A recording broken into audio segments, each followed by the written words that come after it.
Hello friends, SD publication या चॅनलमध्ये तुम्हा सर्वांचे स्वागत आहे। SD पब्लिकेशन या चॅनलला सबस्क्राइब करा व बेल आयकॉनवरती क्लिक करून ऑल नोटिफिकेशनला ॲक्टिव्ह करा, जेणेकरून तुम्हाला मी टाकलेल्या प्रत्येक व्हिडिओचे नोटिफिकेशन मिळतील। आणि व्हिडिओ आवडल्यास व्हिडिओला लाईक शेअर करावं आणि कमेंट करायला विसरू नका। आणि तुम्हाला अजून कोणत्या टॉपिक्सवरती व्हिडिओ पाहिजे आहेत हे मला कमेंटमध्ये नक्की सांगा। तर कालच्या एका व्हिडिओमध्ये मला एक कमेंट आली होती की समाज कल्याण एक्झाम बद्दल माहिती सांगा म्हणून। तर ही जी एक्झाम आहे ती 7 पदांसाठी आहे आणि ही जी एक्झाम आहे ती 4 मार्च 2025 ते 19 मार्च 2025 या दिवसापर्यंत चालणार आहे। तर आता या टाइम टेबलनुसार आपण बघू शकतो आपल्याकडे जास्त वेळ नाहीये। तर आपण विषय बघू कुठले आहेत।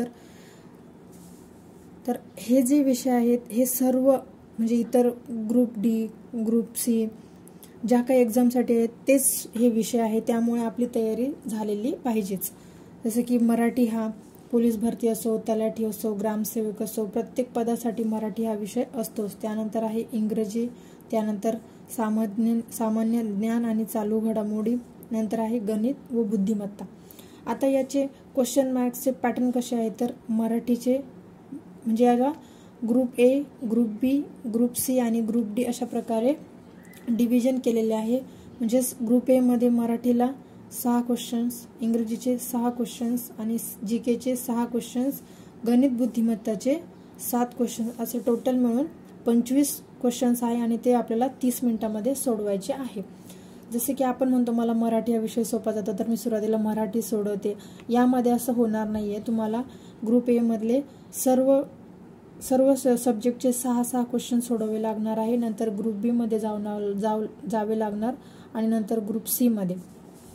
तर आता एक महत्त्वाचा पॉइंट सांगते मी की जुन्या प्रश्नपत्रिकांचा सराव करणे हेच गरजेचे आहे। एक्झाम कुठलीही असो, आपल्याला त्या क्वेश्चनची काठिण्य पातळी म्हणजे त्या प्रश्नाची काठिण्य पातळी कशी आहे, अवघड सोपे, कोणत्या टॉपिक्सवरती जास्त भर दिलेला आहे हे आपल्याला कळून जाते। त्यासाठी जुन्या प्रश्नपत्रिकांचा सराव करणे गरजेचे आहे। हे फक्त समाज कल्याण एक्झामसाठी नाहीये, तर पोलीस भरती असो, तलाठी, ग्रामसेवक, त्यानंतर आपले कंबाईनचे असो, कोणत्या एक्झामसाठी महत्त्वाचे आहे। चला तर विद्यार्थी मित्रांनो, आता वळूया आपल्या आजच्या व्हिडिओकडे। तर आजचा टॉपिक आहे राष्ट्रगीत व राष्ट्रीय गीत यामधील फरक। तुम्ही जर आतापर्यंत SD पब्लिकेशन या चॅनलला सबस्क्राइब नसेल केले तर आता सबस्क्राइब करून घ्या व लाईक शेअर कमेंट करायला विसरू नका। तर राष्ट्रगीताला आपले राष्ट्रगीत आहे नॅशनल अँथेम, तर ते आहे जन गण मन। हे गाण्यासाठी आपल्याला 52 सेकंदाचा वेळ लागतो। आणि राष्ट्रीय गीत कोणते आहे तर वंदे मातरम, नॅशनल सॉन्ग। तर आपण बघूयात की राष्ट्रीय गीत हे आपल्या देशाचा इतिहास व संस्कृतीचे प्रतीक आहे आणि राष्ट्रीय गीत हे शौर्याचे प्रतीक आहे। म्हणजेच भारतीय स्वातंत्र्य लढ्यात संपूर्ण देशाचा एक आवाज बनते। म्हणजे आपण जेव्हा लढाई वगैरे करतो तेव्हा प्रत्येकाला शौर्य, पराक्रम याचे प्रतीक बनते। त्यानंतर भारतीय संविधानाच्या मूलभूत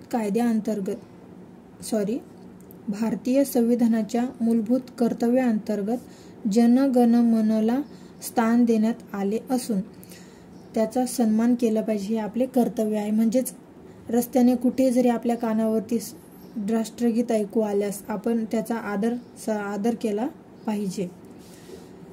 तर वंदे मातरम या गीतात भारतभूमीला वंदन केले असून या गाण्याला ऐकून आपोआप आपल्या देशभक्तीची भावना जागृत होते।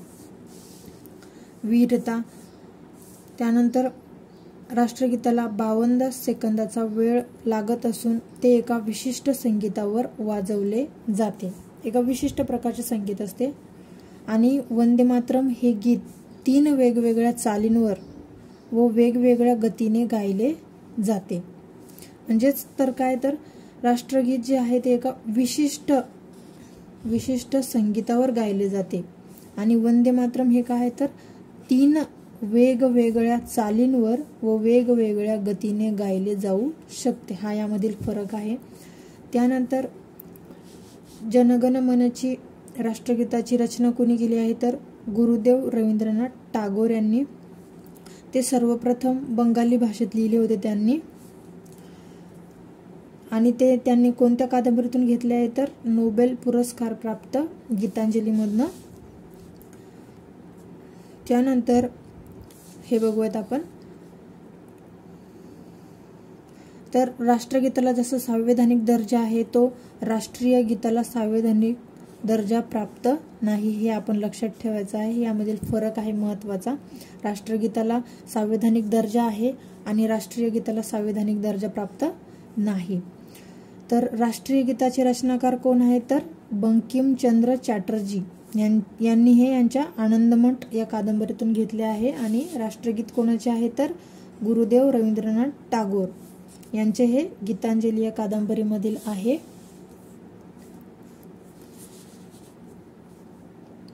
आणि 27 डिसेंबर 1911 राष्ट्रीय काँग्रेसच्या कलकत्ता 27 डिसेंबर 1911च्या राष्ट्रीय काँग्रेसच्या कलकत्ता या अधिवेशनात सर्वप्रथम राष्ट्रगीत गायले होते. तर त्या अधिवेशनाचे अध्यक्ष कोण होते तर त्या अधिवेशनाचे अध्यक्ष होते पंडित बिशन नारायण. तर कोण होते अध्यक्ष पंडित बिशन नारायण. आणि राष्ट्रगीताचा स्वीकार कधी केला आपण तर 24 जानेवारी 1950 या दिवशी. आता आपण राष्ट्रीय गीताचं बघूया. तर 1896च्या राष्ट्रीय काँग्रेसच्या कलकत्ता या अधिवेशनात सर्वप्रथम राष्ट्रीय गीत वंदे मातरम गायले गेले. आणि त्या अधिवेशनाचे अध्यक्ष होते मोहम्मद रहिमतुल्ला.